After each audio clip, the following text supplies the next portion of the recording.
dead. They're all messed up. All messed up. You wouldn't give her that flower, would you? One of us, one of us, one of No. us. Be afraid. Be very afraid.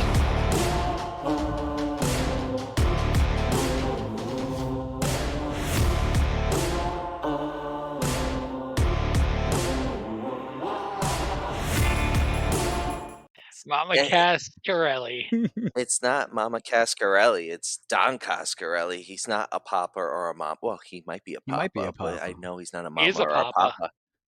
Papa He is a Don. papa. Is he California dreaming?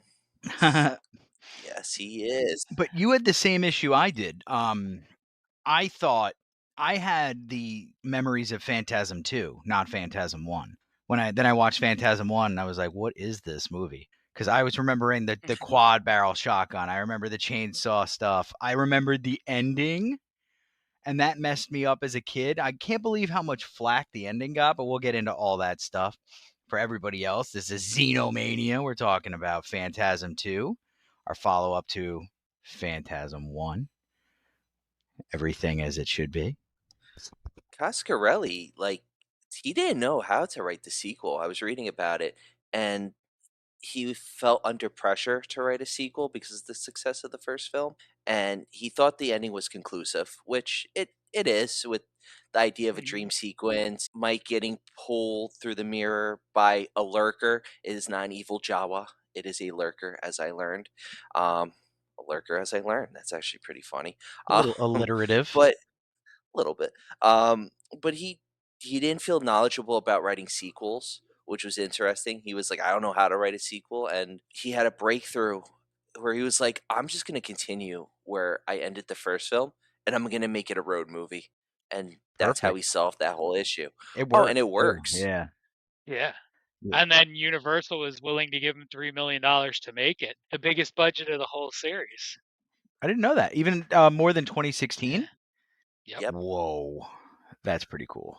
How do you make a Yeah. movie in 2016 for under $3 million? We're going to find out. We're going to Blair Witch that shit.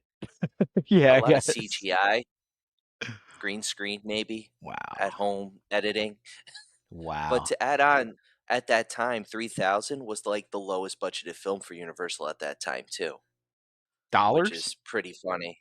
Yep, that was their lowest budget. 3 million, 1988. Yeah, everything else was got a higher budget, but also Universal just wanted to do it because they wanted a horror series. Because of the success of like Halloween, Hellraiser, Nightmare, they were like, we need to jump in on this. Oh, Phantasm. And it was a good idea. The sequel does hold up. Oh yeah. It does. Oh yeah. But they botched the release. Oh. How did they do that? I can sympathize. So Phantasm 2 was supposed to come out in October. Okay. But one of their summer movies got delayed. So they bumped Phantasm 2 up to the summer, and it's not a summer movie. Like, that's not a movie people are going to go spend their summer blockbuster money on.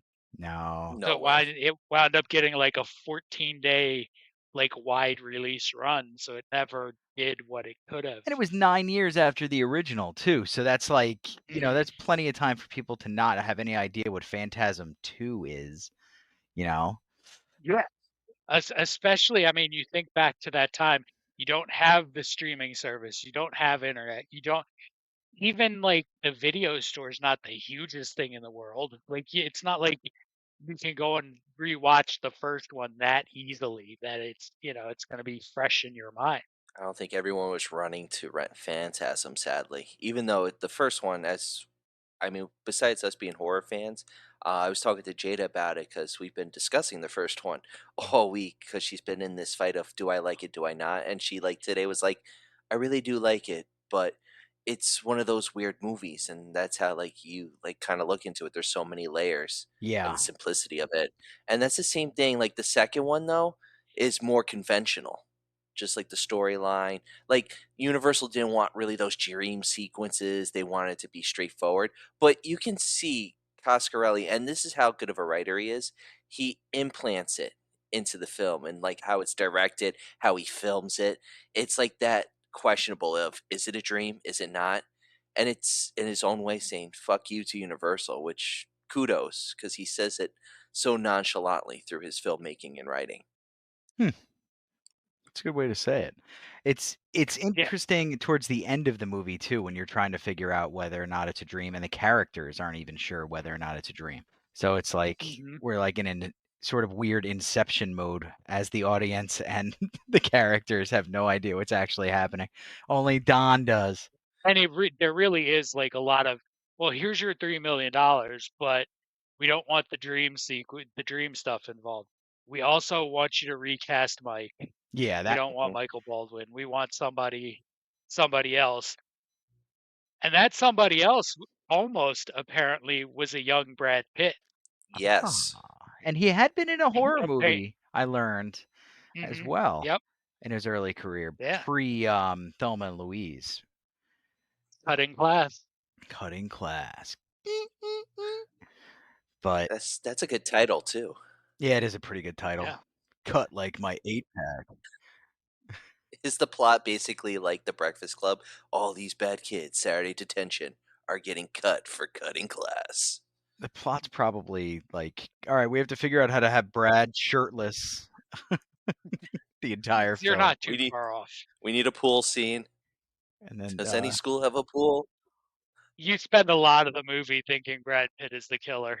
Really? I still think Brad A Pitt's the lot killer. of the movie. I think he's adopting those kids just to off them. Nobody knows how many he Maybe. got. Nobody knows. No. Could be Nobody knows if he's still getting them. started at 15. They're down Maybe at that's 7. why he looks good. Oh, yeah. Adrenochrome. Brad, it was you. So they successfully get Michael Baldwin recast, and they tried to get Reggie recast too. They wanted somebody bigger than that, and That would have been Coscarelli stupid. outright refused on that one. Nobody would have played Reggie as audaciously as he was No. played. And I don't think, have we spoken about it actually while the show was running? Probably not, right? No, we have But not. we have to talk about Reggie. We do. We have to talk about Reggie. So John delivered some news today as we were prepping for the Yeah. episode. Yeah, very unfortunate. Our friend Reggie Bannister is on home hospice care as, his fight with Parkinson's and dementia clearly nears its end, How old is he which now? is,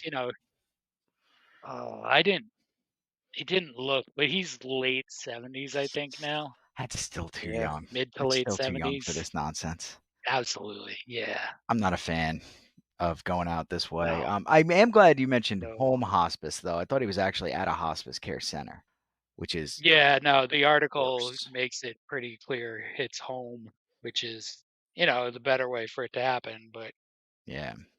yeah, he'll actually be 80 this year. Wow. Yeah. Okay. All right. He's had an awesome life. He's been in 5 films, Phantasm basically. He's been in Wishmaster. He's been in a lot of like B-movie horror films, but he makes it that A-list requirement just because Reggie, he's a good actor. You know, his facial expressions, like how he reacts, he's just it sucks. It sucks what he's going through, you know. Mhm. It blows. Yeah, to me, Reggie Bannister is always sort of like Clint Howard, like just like awesome character actor that you don't sort of always recognize or know who he is, but he's going to be fun when you see him. Well, in Phantasm II, he's Clint Howard from The Waterboy then, because he destroys this movie in the best way. I mean in a positive way. He carries the film in so many different ways. It's a great movie all in all too, but I don't think it'd be the same without Reggie. My favorite is like, let's just pick up the hitchhiker. She's hot. I'm gonna pick up the hitchhiker. Friggin' Reggie. Alchemy. Yeah, That's of her course name, her name's Alchemy. Alchemy. Alchemy. A hitchhiker named It's Alchemy. Mike has the premonition. He wakes up. He's like, what I miss?" He's like, I just picked up this hitchhiker. She's gonna be with us for the rest of the ride." And then as they're relieving themselves on the side of the road, Mike's like, "Do you think this is a good idea?" And he's like, "Mike, I need some love too. It's like Yeah. it's a little. It's been dry the last few days. My family just died in a house explosion. Come on, like show me some Oh, love. yeah, that's true too. Like the 180 turnaround from grieving anger to I'm gonna bang this hitchhiker named Alchemy. He's still angry. Classic Reggie. I mean, if you pick up a hitchhiker named Alchemy that looks like Alchemy does, you kind of have to shoot your shot, right? I mean, if your name's Reggie and you're on a road trip to destroy certain evil, then yes, you do. I'm not trying to start a Dark Tower conversation, but did you feel the vibe Yes, you are. on? Did you feel? Yes, you Did are. Did you feel the vibe when they're going town to town? Like when Desmond, like in the first book, the gunslinger, when he's starting his journey, he's going to the ghost towns and stuff. Gave like that vibe, because they're trying to find that evil. Like Desmond's trying to find the man in black. He's after him. It's like they're chasing this evil. It was just, I don't know, just that little comparison. Desmond is trying to Like find the in man in black. Roland? Roland, there we go. I don't know Roland? why I had His Desmond. chain of Galid? Ryan? Desmond? You did that on purpose. I had Desmond in my mind for some reason. I am so Desmond, sorry. the protagonist. Ro- Roland, Desmond. Anyway. Yeah, then and Reggie would be the first one to shove his Colt 45 up some woman's and get information out of her too. That happens in Gunslinger 1, by the way. Or Gunslinger Dark Tower 1. It's usually a deal breaker for readers too. They get to that part and they're like, "Nope. I can't read this nonsense." And Wait a minute. visually it reminds me of like I hate to say this, but vampires. Bon Jovi, like that okay. deserty vibe a little bit too, and a little bit of Mm-hmm. Constantine when they did the scenes in Mexico and the guy gets the spear of destiny, like that same sort of road trippy, dusty. Everything feels dusty a little bit, Mm-hmm. but it's not. In Phantasm, I think he just was going for that opaque sort of coloration, right? So you can't tell if it's the real Yeah. world, maybe. Yeah, yeah. Not a lot of daylight in this one. The No. tall man doesn't operate in the light. And they do a lot of interesting stuff in this one. Between the opening of the graves and then on the trip, there's stuff that they get into on the trip too. I'll let Ryan get into that a little bit more. But when they're not dodging lurkers per se, but there's danger. It's a fraught adventure the entire way. Mm-hmm. Yeah. I mean, they start off. It's like it's got a good vibe. It's like as much of a darkness. They're going after this darkness. Reggie's journal entries kind of give a nice vibe, a good vibe to it. Kind of it's like a little wholesome, like this is what we're doing throughout our day. Even like when they break in and they get all the weapons and the tools from the store, like I'm watching this, I'm like, oh shit, they're robbing this place. And then he throws like, what do he throw? Like $40? It's 1988 for all that stuff. It's $40. Crazy. I'm just crazy. Chainsaws. No, he's got like 3 shotguns in there. I presume he gets a grenade there too, because I don't know where else he got the grenade. If you're like the Alamo Which hardware store, who doesn't pick up a grenade from aisle 9? like he got everything and for $40. But it's cool that it shows how they're good people because they pay him. Even though they break and entering, they're paying for everything they get. But it further goes in because they create the quadruple shotgun, they create a flamethrower, which is awesome. Oh, we are definitely covering the quadruple shotgun. When I saw that, I was like, now I know why Kearns is always talking about the quadruple shotgun from Phantasm II. And they tease you too. They Yeah. tease you when he's about to use it, which we'll definitely get into. But as they're following like the tall man's trail, they're going through ghost towns, empty graves, and it's that question: is it a dream? Is it reality? But it really gets to it when go into the morgue, and this is where it comes with the alchemy stuff, because that's her on the slab. Well, yeah, it She's looks dead just on like this. her. Okay. Yeah, Reggie not really understanding that is bizarre. That's probably one of the things I don't like about the movie is the fact that nobody's like, we saw her already. Mhm. This naked lady prostrate. So that's weird. And unless I missed that, but I'm pretty sure they don't ever acknowledge that it's the same girl, like Ryan said. No. Yeah, I know the No. audience is supposed to see that, but I don't understand what Don was doing with that one. I mean, Mike has a premonition. And I feel like during this time, it was 1988. So around that time, I know Carrie came out in 1979, but that reemergence of the idea of Carrie was coming back with the sequel, and I think they did the Friday the 13th New Blood Rising, where it was Jason versus Carrie. And the reason I mention is Mike has that telekinesis, like he can sense or premonitions. Psychics were so in. They were Yeah, so like I it works, but then where was that power in the first film? Like Liz having it, like well. the replacement for Jody, it That's made sense. the But for trouble him to with have it, it's like, sequels. You got to ass pull a little bit yeah, to keep the true. story going. So he's like, Mike's kind of like super duper talented at this now. It is tomorrow, so he's already a Mhm. master at it, and like he's using the force on the lurkers. But no, yeah, it would have been nice if he was a little better at it, so Reggie's family didn't have to die. But that was hilarious. But He's like, I just love the line. He's like, "Can you call them?" Dude, it's 1988. it's You a don't have a landline. phone Do you have a in that car. dime? Right? Payphones were a dime in the 80s, I think. Mhm. Yep. Yep. Do you have a dime? They Oh man. they really blew that house up too. Oh really? It Oh wasn't yeah, they did. a model? It was a real house? No, no. So, at the time they were filming, California Transit Department in LA had condemned a whole bunch of houses because they wanted to expand a freeway near LAX, Yeah. and they were selling the Makes sense. houses for next to nothing. With the catch that you buy the house, you then have to move it. So Okay.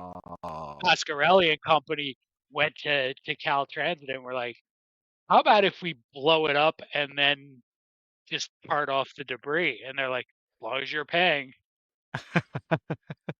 It works out. I thought it was Michael Baldwin's house, to be honest with you. Just an added fuck you. Not only are you not in the sequel, but we're gonna blow up your house. With your family actually in it. Yeah. What did I do, guys?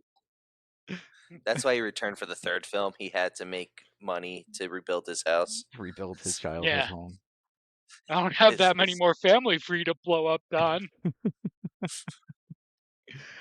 But getting back to the psychics and whatnot, yeah, that aspect of it. But Reggie going in with no psychic abilities, just pure balls, titanium Mhm, balls, and idiocy. It was also his superpower. That was also pretty fun mhm, to watch. Him just like having no right to make it through certain circumstances and doing it. mhm. Yeah. Well, it starts off in the beginning when he's like he sees the tall man, he sees everything going on with Mike, right? He fights the lurkers, which I Yep. did get a jump scare when the lurker jumps out the cupboard. Mm-hmm. I I jumped. I was like, "What?" Like I was ready, and I haven't jump scared in a movie in a while. Like these type of like Mhm. 80s films, Right. usually prepared after watching so many. No, that little shit jumped out of the friggin' cupboard. And I was like, Reggie, beat the crap out of him. But he goes through the whole thing. He blows up the house. And then he still doesn't believe Mike until his family dies in explosion. And he's like, at the Mhm. funeral, like, I You believe got you, me. Mike. You got It me. took you how long, Reggie? Didn't they have to dig up the How graves long? first for him to fully be on board, or was that later? No, he didn't even believe him in that part. He's like, "Where are the bodies, Yeah. Reggie?" He's like, Yeah. It's okay." It's okay. They're Mike Mike gets straight out of Morningside Psychiatric, yeah. straight to the cemetery to start digging up graves. Like, you're cured. You're fine. That's my favorite. It's one of my life goals to escape from a psychiatric ward, like an inpatient mental hospital. I've picked people up from them before, and I've definitely cased the joint for trying to figure out how I do it. I'm like, all right, they buzz you in, There's only one door. They don't have a double door system. That's stupid. I'm gonna knock Edith out. She's the one by the buzzer, and it's only a 40-yard dash to the woods. You can imagine doing it. And Mike gets out though like regular. He just Yeah, saunters out. He's like, "I am cured," and they're like, "Yes, you are. Off you go, son." yeah.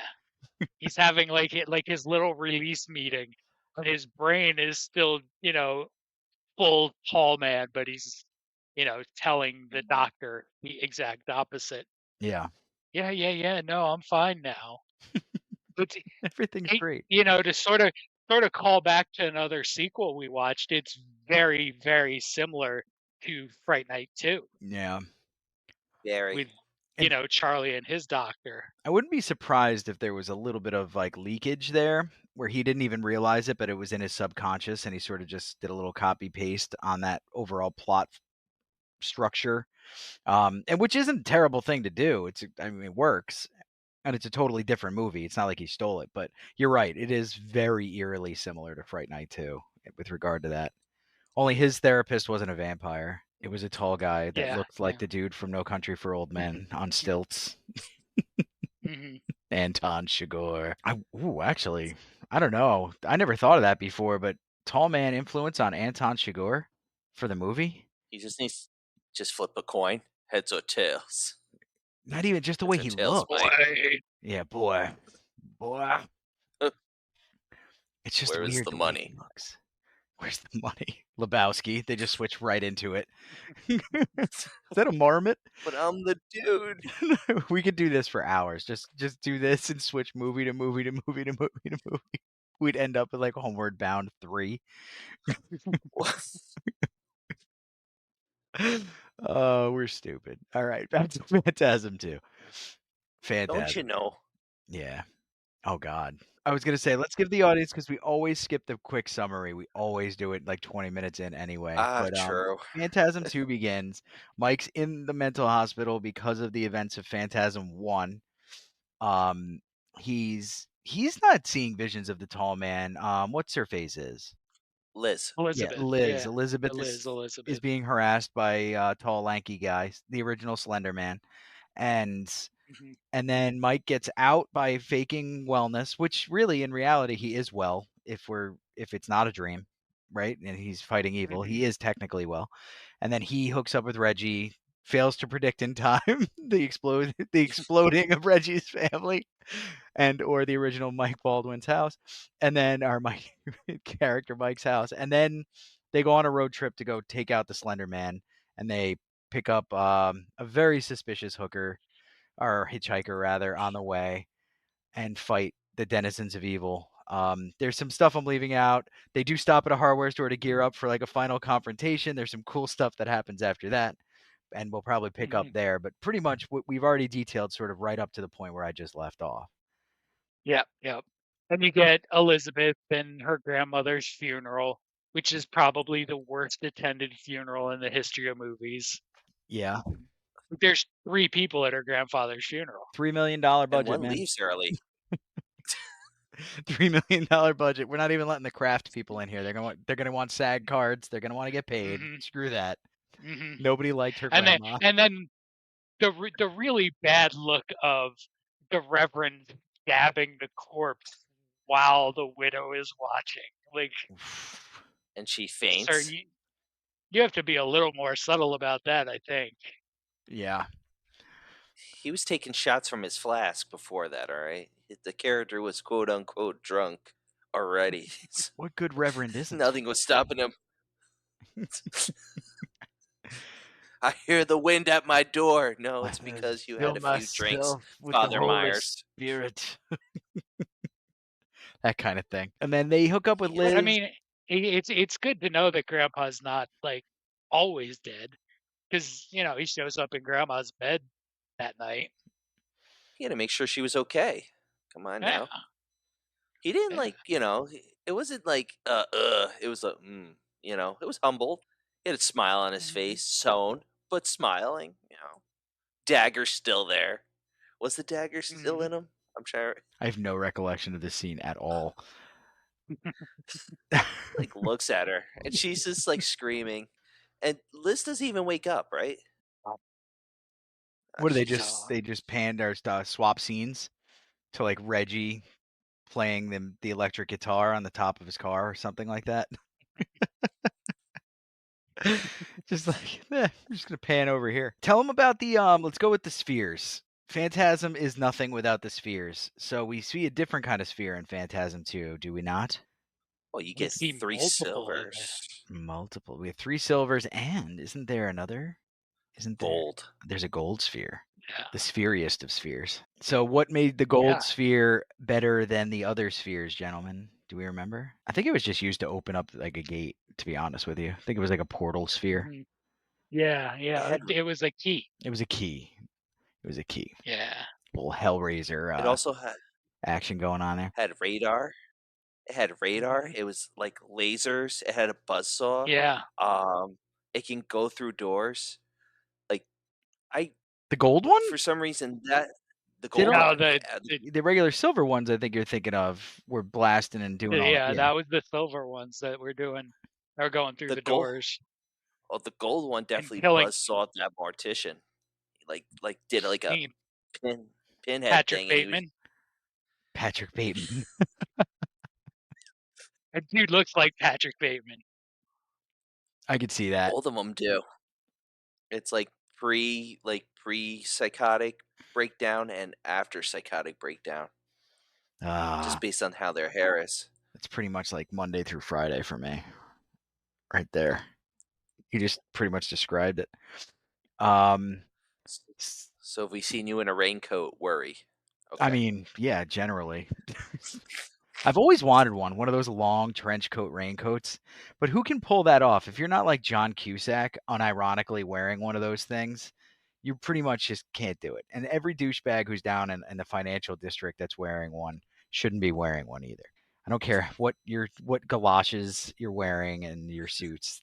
It's not for you. It's for Dick Tracy and John Cusack. All right? And people who are doing bad things. Yes. Like Patrick Bateman. Patrick Bateman, exactly.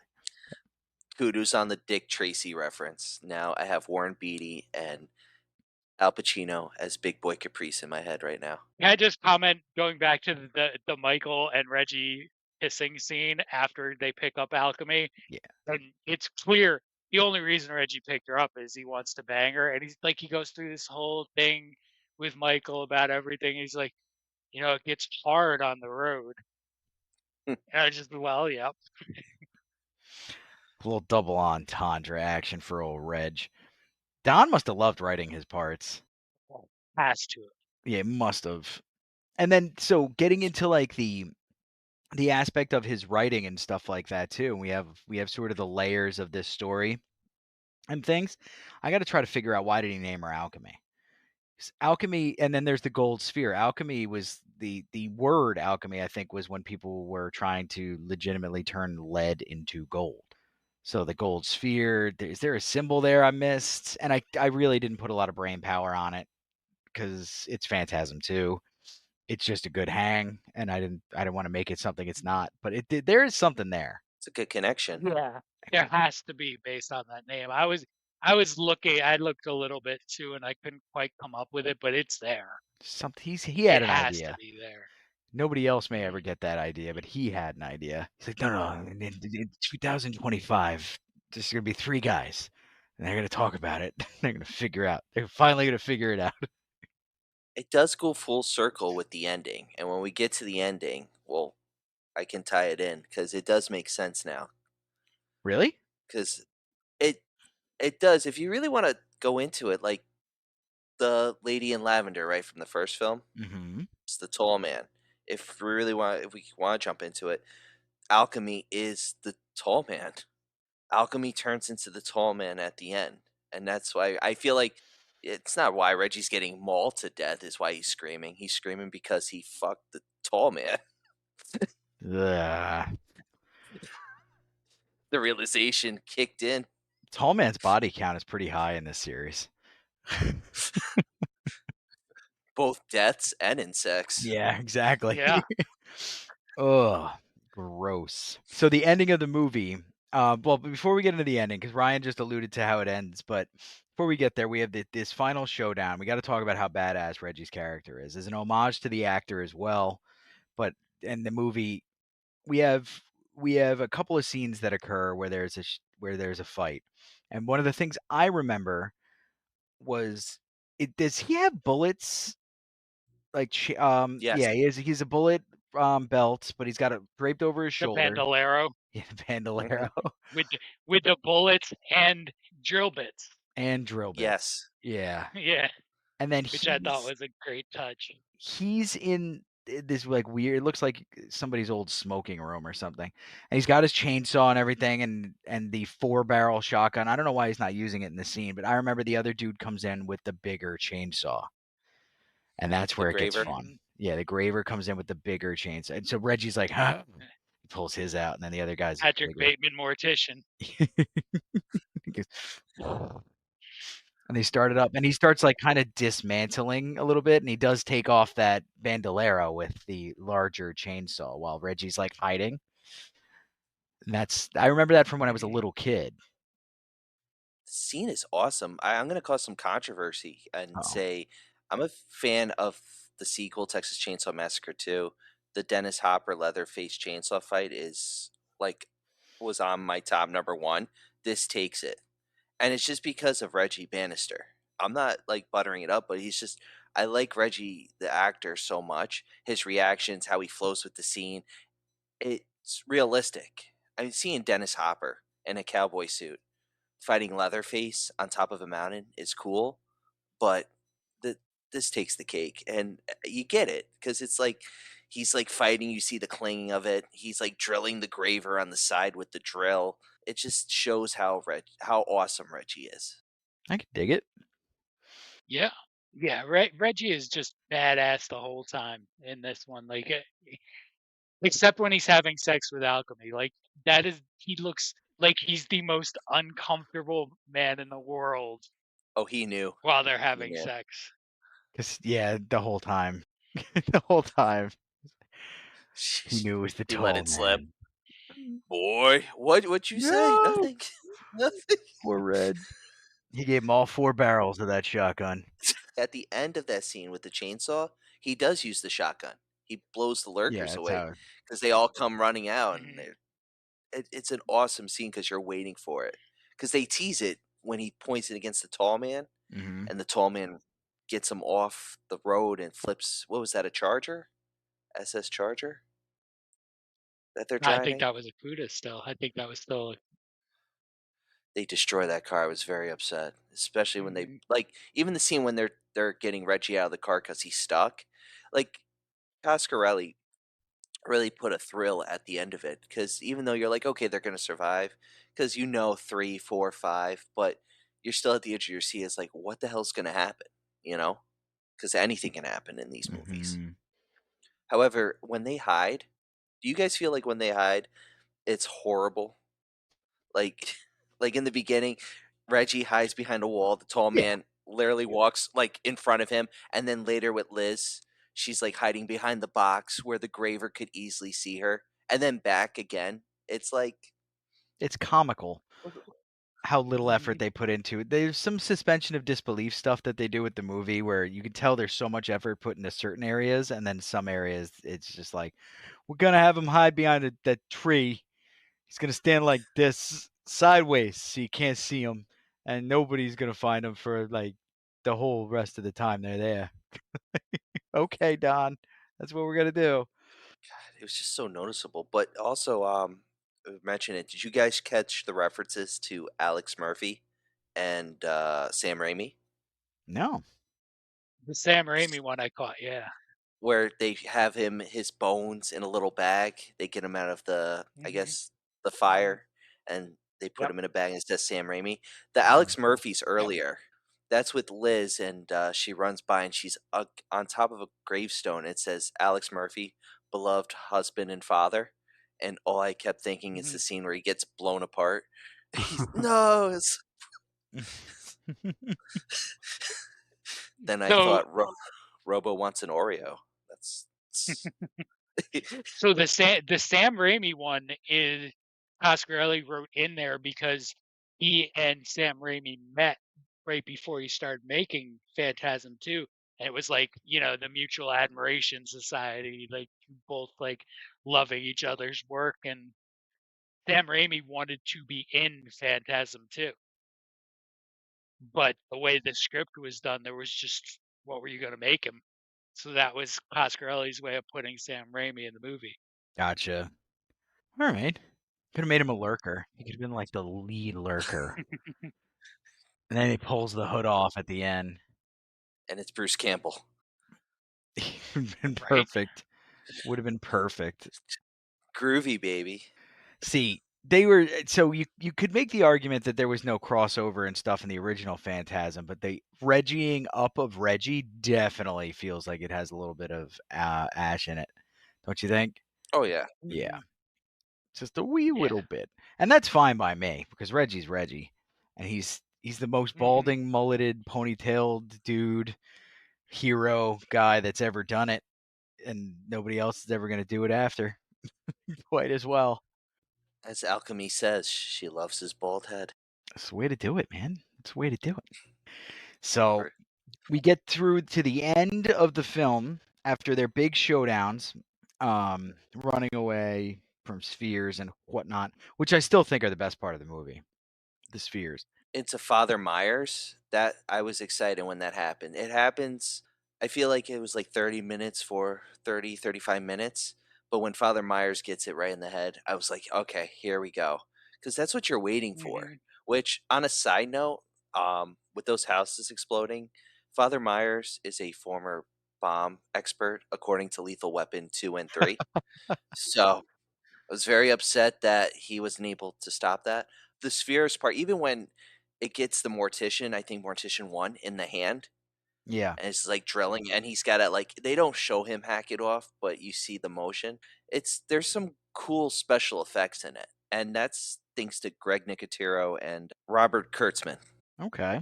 They do a lot of great stuff. Greg Nicotero did Day of the Dead, Creep Show 2, Evil Dead 2, The Faculty, our favorite movie, Cabin Fever.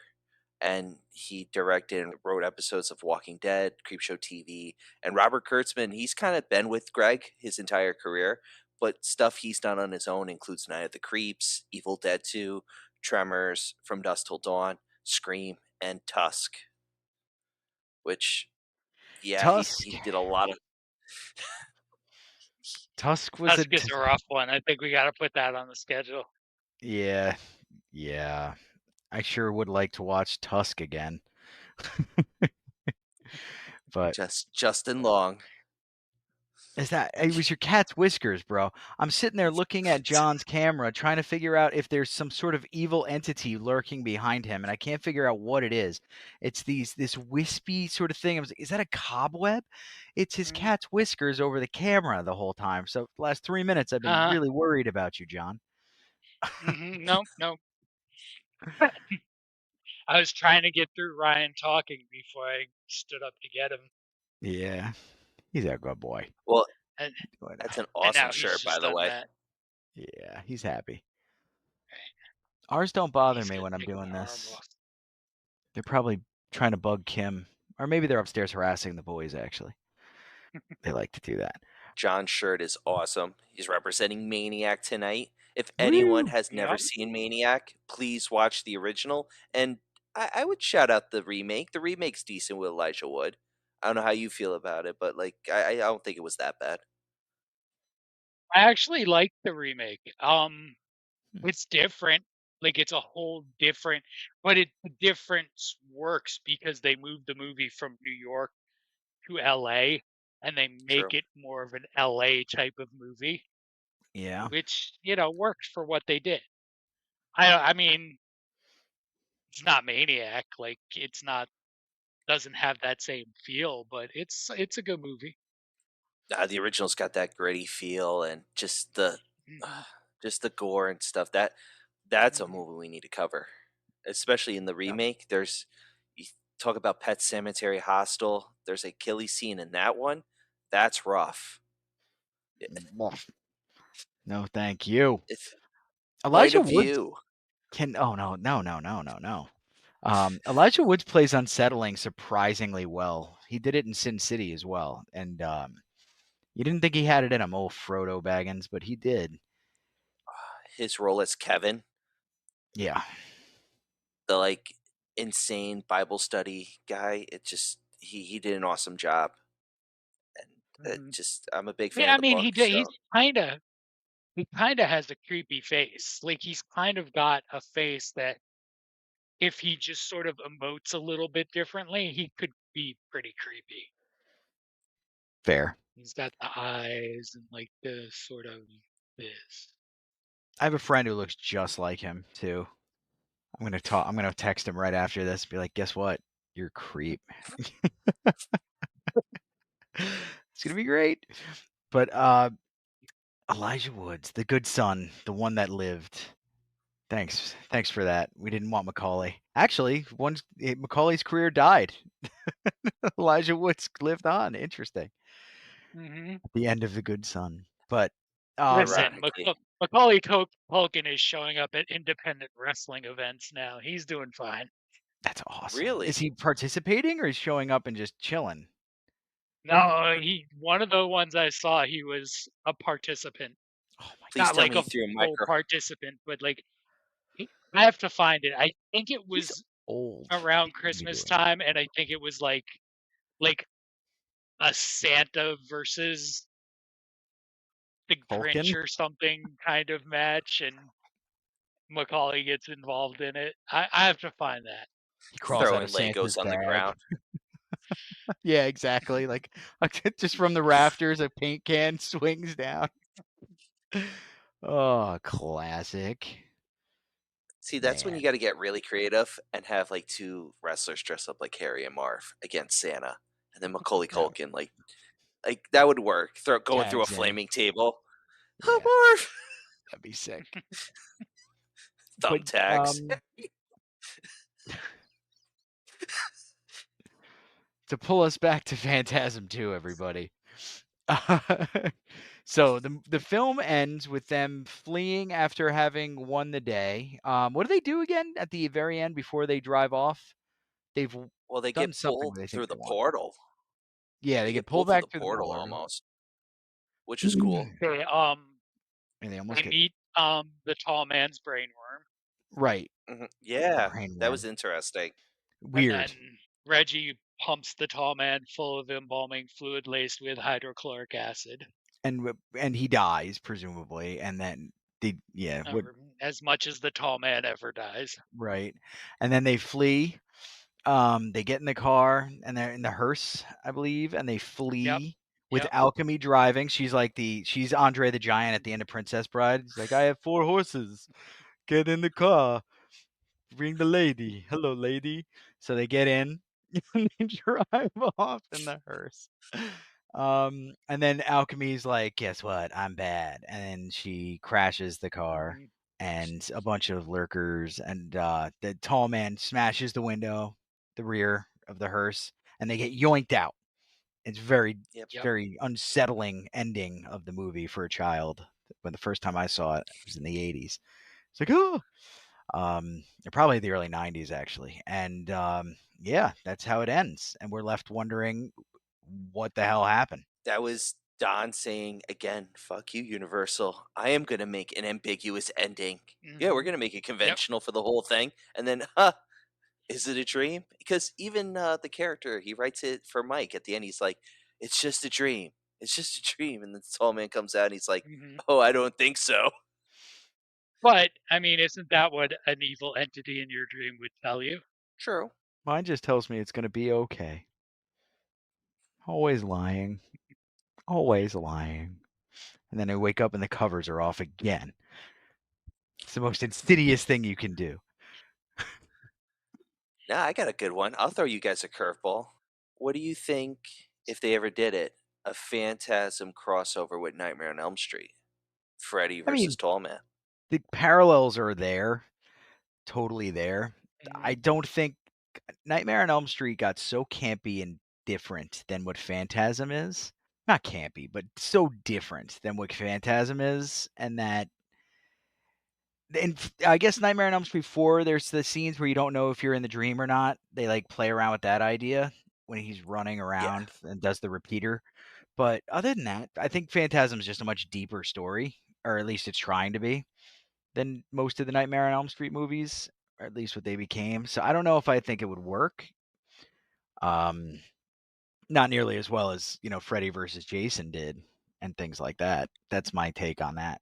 I'd be curious about it. I don't know how well it would work, It'd be especially now with so many people gone. Like, you don't have Angus, you don't have Wes Craven, you don't have enough of the people that made those things iconic. Or you Fair. can't. But if they did a Fair. graphic novel, I'd read it. Oh, that would That be would be cool. cool. That would be cool. Well, they probably would do that well and then screw it up in the film adaptation. Oh, They absolutely. That's why they the kicked Barn ass. Publishing, baby. Barn Publishing. It's going to be 50% graphic novel work. IDW did an awesome job with Freddy versus Jason versus Ash, the first run. That 6-issue run was awesome. They've done it with a few things. They did like Jason versus Leatherface. A Phantasm Nightmare would be awesome. What, just to throw it out there because it's been development hell literally for years, is a rumored Hellraiser Halloween crossover called Halloween, where Michael opens the box. It was like an alternate universe where he opens the box and they take him through hell and he gets And he out, and that's loves why it. he's like, yeah, basically, it's like his Six Flags. Yeah. It'd just be his sister, but just out of reach. That's Michael Myers as hell. Carrot and a donkey, but it's just his sister. I think there's a certain German power metal band they would have to buy that title from, though. True. Very Nice. true on that. How about Hellraiser? They wouldn't have to buy that. Ooh, I like that. Hello, Hellraiser. Razor. I said It's in Hello Kitty. pre-development now. Hello, Razor. How many pins in Pinhead's head? Did you count? Did anybody ever Hello count? I'm Kitty, sure somebody did. Pinhead. It's like 100 probably. I'm sure somebody has counted them. Yeah, that's true. That's very true. With how much like dissecting people did with the movie The Cell with the horse anatomy when they split the horse Mhm. and stuff to make everybody was so impressed at how correct all the organ placements were. I'm sure Pinhead's pins have been counted. But so Phantasm 2 ends with that ambiguous ending, just like Ryan said. And it took how many years before they launched Hellraiser 3? I mean, not Hellraiser 3, rather. Phantasm 3? Early I think it was a 90s. while It again. was another 7 or 8 years, I think. It's 88 then to like I think it 94? might have Maybe it been. was 6 years. I think it was 94. Phantasm 3. Pretty sure there's 94. 2 in the 90s. It was 90. Hey, a rare win for Kearns. I think there's 2 in the And 90s then 1998 for Oblivion. and then 2016 for whatever the For Ravager. Ravager. Oblivion is such a better title than Ravager. Ravager doesn't really seem to fit the. Mhm. Oh, actually, no. If you think of the spheres, never mind. I get into the They're gonna heady ravage part of your the movie. souls. Yeah, exactly. But I always forget about how terrifying the razor blade carrying spheres are in the Phantasm series. Mhm. That's the only thing that'll make me like afraid of any horror film are those damn spheres. Cause like there's nothing. You can't stop those motherfuckers. Just No. can't. A quadruple shotgun, but you don't have that handy. Gotta get Reggie for that. In order to keep Reggie Yeah. happy, you have to find an alchemy. And Yeah. or Mhm. off his family first. It's just a whole thing. It's a whole ordeal. It's an hour and 42-minute issue. I don't know how long the runtime is in Phantasm 2. I doubt it's an hour and 42. No, you But nailed it. It's an hour and 42 minutes. there's no way. There's no It's way I an got hour and both right. 42. It's an hour and 42 minutes. Yes. That was a complete guess. That's wild. All right. So on that note, Phantasm 2 ends, and we're gonna roll into top fives. So I went with this week. So we covered sequels last time, and I went with like the whole 80s vibes when we discussed Fright Night Part 2. And I was like, oh, what about good 80s sequels? This time I'm going a different direction. I'm Look at going. that. Was that alchemy? Um, And more menacing than alchemy. I decided to go with direct sequels this week. So I feel like with Phantasm II, Coscarelli said he had a difficult time trying to figure out a sequel, and his quote's great when he's like, "We'll just continue it from the first." So I created a list of 5 films that Oh, cool. connect to the first film very well. These are top 5s of my favorites. I hope people have interest in watching it. To start off, number 5 is Scream 2. It starts right off after the first one. Sydney's in college, and a new set of killers are going after her, and it like as it builds up, it's another good twist. I mean, you have the creative team of Kevin Williamson and Wes Craven at the helm again, so the story is continuous in a very good way. There's a lot of continuity. Number 4, Damien, The Omen 2. I love that film since the days of waking up early in the morning for AMC Fear Fest. I didn't want to Yes. call it Fright Fest this time. AMC Fear Fest. It's just a great film. It continues right at the end of the first Omen. Um, he's in a new family. He's still government and all that, and he's kind of learning his history of being the father of hell, basically, or the ruler of hell, I should say. Father, ruler of hell, both works depending on what interpretation you're reading. Paradise Mhm. Lost, John Milton, shout out right there. Number 3, I have to go with Halloween 2, 1981. It it continues right after Dr. Sam Loomis shoots him out of the window, and he's like, he's dead. Where is he? It's the boogeyman. And just seeing the opening when he grabs the butcher knife from the woman making that big ass sandwich, going to the hospital. It's a nice trailing of Michael from basically the town of Haddonfield to the hospital, and the story, it continues this great story, as well as giving out the way of the story where uh, Lori is his sister, which, I mean, John Carpenter and Deborah Hill just wrote it so they can end the film, but it's something that fans love and enjoy. Mhm. Number 2, I said it once before, in the 80s, it's one of my favorite sequels, Hellbound, Hellraiser 2.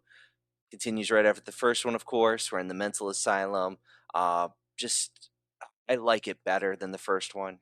I know that could be controversy right there, but just the special effects, the history of Pinhead and the Cenobites, they dive into it, and seeing that they were human, it kind of gives a human side to these characters until you see the third one, and it just goes haywire, I literally haywire.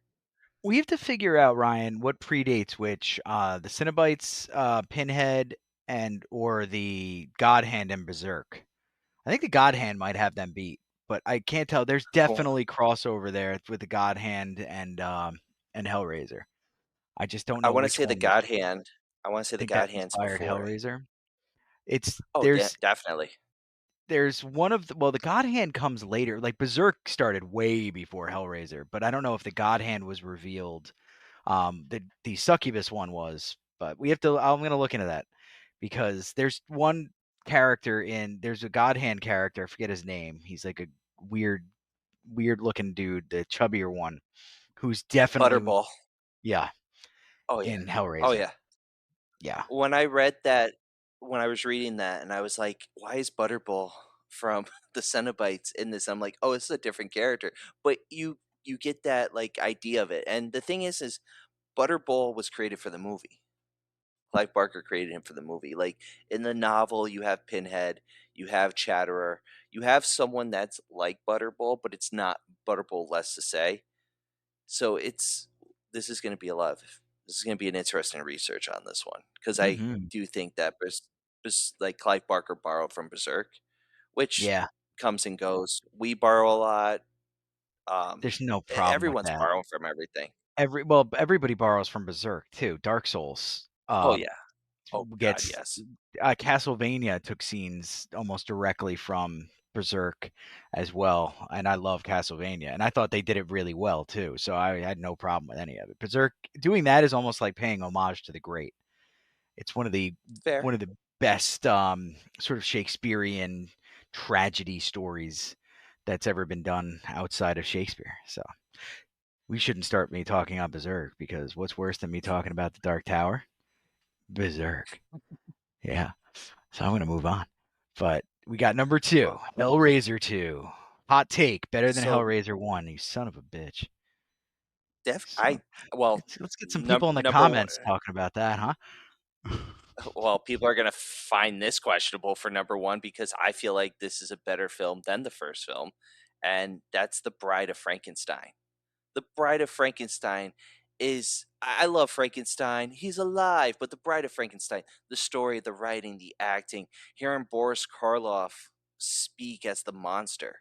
It's such a better film. It's superior than the first one. It does everything better than what the first one does. I mean, okay, you got the girl getting thrown into the water, she drowns with the flowers and stuff.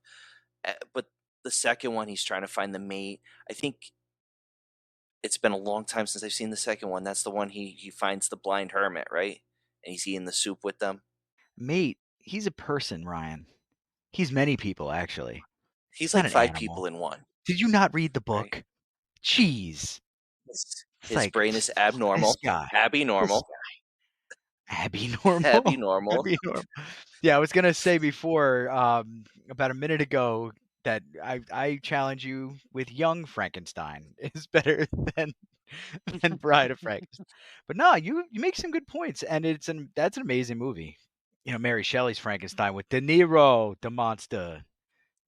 De Niro. Why? He was an awesome monster. There's a new adaptation coming out, I think, this year on the Frankenstein mythos that I'm Skarsgård. curious in seeing.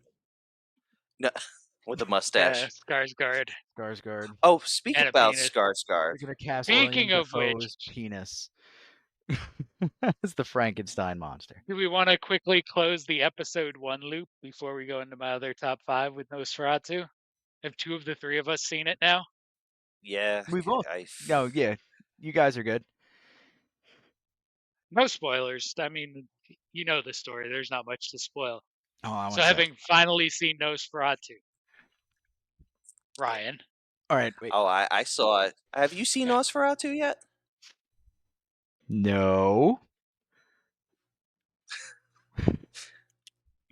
We have. I know you have.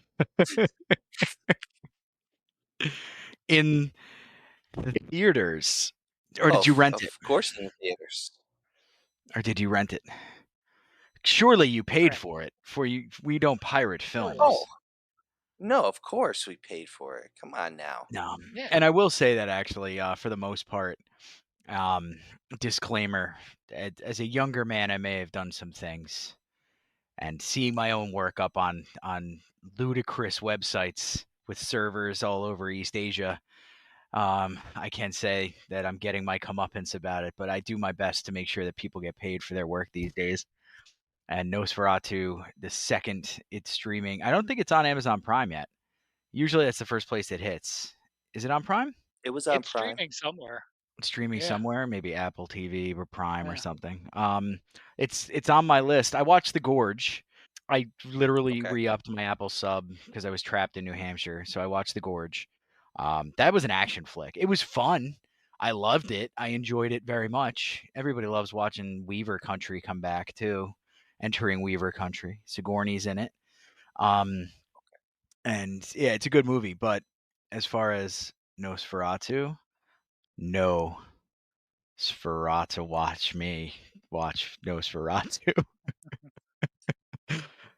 It it grabbed my attention. It's worth whatever money, I think. I loved it from a film perspective. The camera work, Robert Eggers' camera work is great. The writing, he does justice. He blends it. He blends the 1979 one with Kinski with the romance element because there's a little more romance than what there should be in Nosferatu. I mean, again, we can go on the whole Bram Stoker talk with the romance, the they romanticism. they did You were some waiting stuff. for it. They did some stuff. No, I thought it was an interesting take. I've seen basically the whole movie in clips. So from what I watched in the theater for like 28 minutes, and then when I had to research and be able to speak about it for episode 2, so I watched a bunch of clips that were all over the place, and I basically watched the entire film. You guys were so mean about Willem Dafoe. I thought he did a great job. You guys are mean. I thought he was great. Listen, I thought it visually stunning.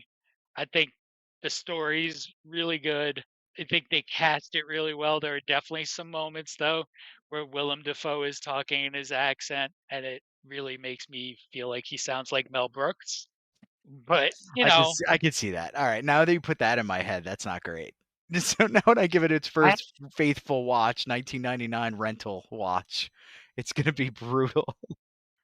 as a whole, I think it's a really, really well made movie. I understand the praise for it. It misses me though. No, I hear you. It just there's something about it that just doesn't connect with me. Oh, I mean, John, you're the aficionado, so if it doesn't connect with you, it didn't connect with the Academy either. I'm still pissed about that. What do you think about Lily Rose though? Like, do you Well, think she Depp killed it. killed it? Yeah, she crushed it, right? Am I wrong on that? She was Yeah, great. she was good. She was good. Like I think all the performances and like I'll joke about Defoe and Mel Brooks, but he was really good too. Oh, he's good in I didn't everything. realize how short he was. Willem Dafoe's like my height. He's like 5'8", I think. Well, yeah, to you, Yeah. you naturally Well, no, large but beast of a man, you. compared to the people he's in scenes with too, it's like why do they have Willem Dafoe standing in a hole? Well, they may have done Oh, that on he's just purpose too. that much shorter. Oh, then they didn't like Hmm. Tom Cruise him up for those scenes. That's just disrespectful. No, But no, Skarsgård they let is him be tall. short. They let him be short, and I think Lily Rose Depp is tall for a lady too. Pretty sure. His scene though, when he's lighting all the caskets on fire, it gave me that reminiscent of like the Universal classics, the black and white films, the guy with the top hat and he's like running around with the fire, like kind of like he's majestically dancing. He's kind of going nuts, saying like it was all a trap. This is what's supposed to happen. It was a nice homage to those old films, like the silent era and the early black and white 30s. But they all killed it. I just feel like what was nice is they were doing interviews with Robert Eggers, and being such a Batman fan, he took inspiration for the style of film from Tim Burton's Batman Returns, like the cool blue colors and like the silhouettes and this blue sky. And I was like, as a Batman fan, that means a lot because Batman Dracula ties in with the whole Bat vibe and stuff. But it's well done, and them the academy kind of like ignoring some of the performances, the writing, the direction. um it's a travesty, and they should be more open to this. I agree Yeah. Listen to S- Listening to with you. Siskel and Ebert, listening to Siskel and Ebert too much. Siskel and Ebert.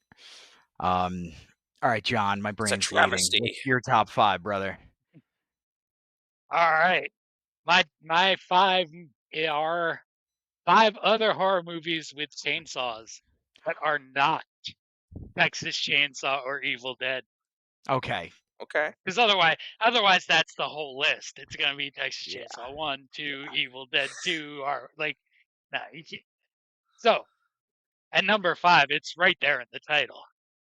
Hollywood Chainsaw Hookers. Nice. By Neon. So it's a private detective looking for a missing woman and stumbles on a cult called the Chainsaw Hookers. Okay. It stars Linnea Quigley, so obviously I love it. And just to tie up our whole chainsaws here, Gunnar Hansen, Ooh, the okay. original Leatherface. So you get him making an appearance in a chainsaw movie. Nice, man. So my number 4 is the drug-fueled nightmare that is Mandy. That's a good hang. So in Mandy, a couple living in the woods runs afoul of a hippie cult who kidnapped the wife. Nick Cage stars will go to great lengths to bring her home, including a chainsaw. Lengths of chain. Yeah, lengths of chain. So We're not cutting that either. You're all gonna endure it with no. us. Number 3. Number 3, 1972's The Last House on the Left. Oh, sweet. Yep, there's a Um, chainsaw. we get the climactic scene is a chainsaw. In the remake, is there a chainsaw in the remake? I don't think Oh, I don't I don't remember. think there is. I watched that remake like once. It wasn't that I don't great. think there is. No, I it don't think there doesn't. is. The original has that just like gross grit The original is that they can't unsettling. replicate. Yeah, the original is Yeah. unsettling. Yeah, we're not going to get too into it because we'll be here all night. But Yeah. that's going to be a good Yeah. episode. The quick rundown: after the brutal murder of their daughter and her friend, parents exact bloody revenge on the gang of convicts who killed them, Mm-hmm. including a chainsaw. Wes Craven's first film. Yep. That's a tough one to run by Yep. your wife. Like, all right, listen, I want to make my first movie, and your mother's going to hate it. There's going to be murder and rape throughout the whole thing. 2 things that are near and dear to my heart.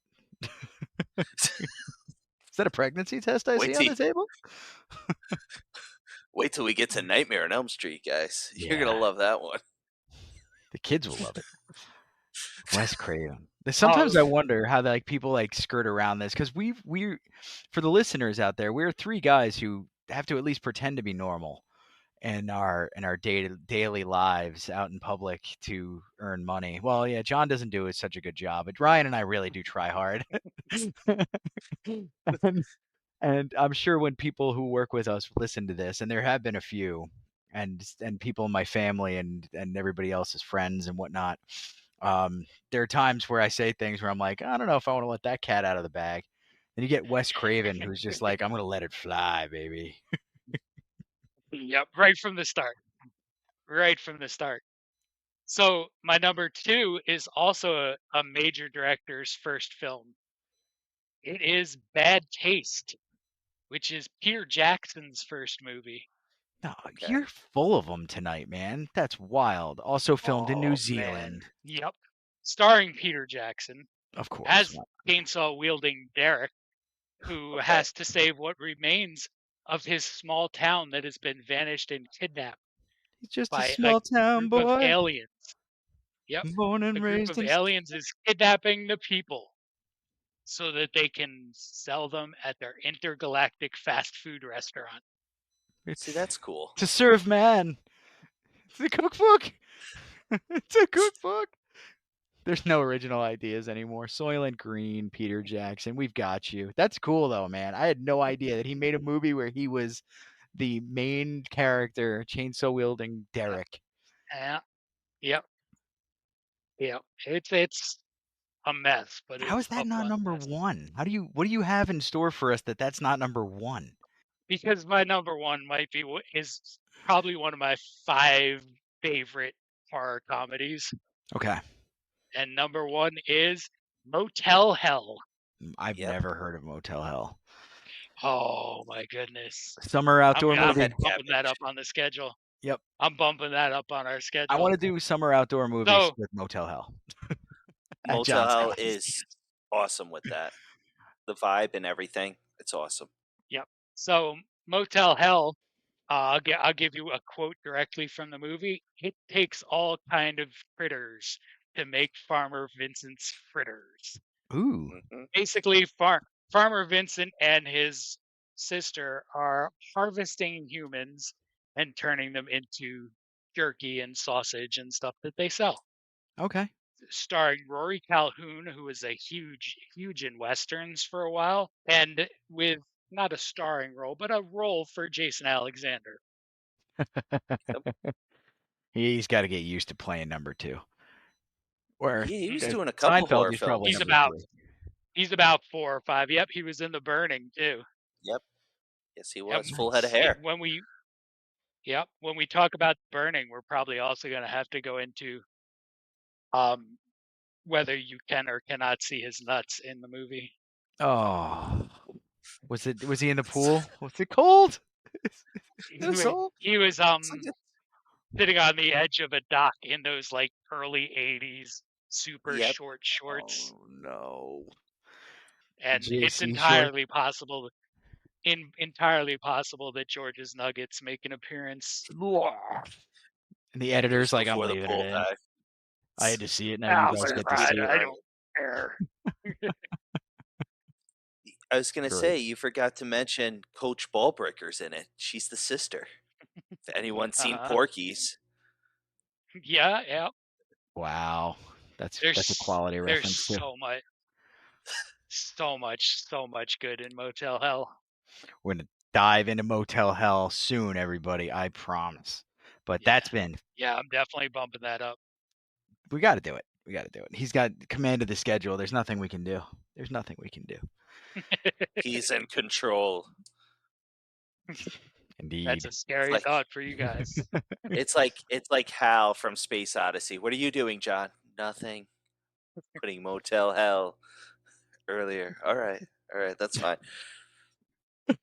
And then the monotonous voice. But anyway, that's been Phantasm 2, guys. I believe we're going to be hitting you with Phantasm 3 shortly and roll down the line. I don't think there's any interruptions to the end of this one. Before we sign off, I have an address you can write Reggie Bannister at. Send him some well wishes. Give him your appreciation for everything he's contributed. So it's Reggie Bannister, P.O. Box 4387 in Crestline, California, 92325. And we'll throw that in. We'll throw that in the video to the link to the video so you can see it. Yeah, we'll put the link in the description as well for his story and what's going on with him. Dour news. And watch the movies and enjoy the man's work. And we'll catch you next time for Phantasm 3, guys. Be very